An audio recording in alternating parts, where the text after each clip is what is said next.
Евакуація. Так, як ми не хочемо звідси їхати.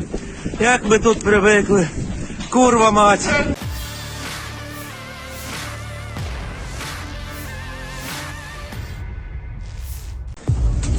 Welcome to the hell in the Bakhmut. Militan angkatan bersenjata Ukraina melarikan diri dari pangkalan yang terbakar setelah dihantam oleh artileri. Евакуація. Rekamannya ramai beredar di media sosial Telegram pada Jumat 10 Maret 2023. Dalam rekaman tersebut diperlihatkan kondisi bangunan sipil di kota Bakhmut yang alami kebakaran hebat. Diduga kebakaran itu terjadi imbas dari serangan yang dilayangkan pasukan Putin, mengakibatkan hampir seluruh bangunan yang ada di wilayah tersebut hangus terbakar, seperti yang terlihat dalam rekaman. Dalam narasi unggahan, tidak disebutkan ada berapa total kerugian yang diperoleh dalam insiden ini.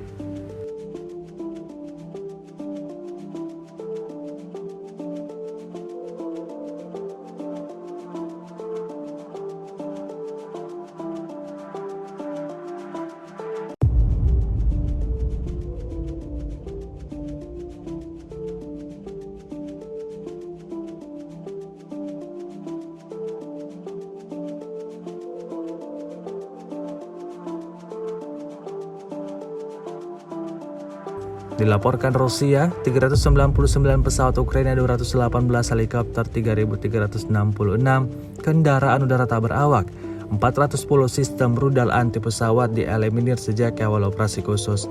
Dari kubu Kiev, Kementerian Pertahanan Ukraina melaporkan 590 tentara Rusia dieliminir dalam 24 jam terakhir. Total 156.120 prajurit Rusia meninggal sejak awal konflik hingga hari ke-379.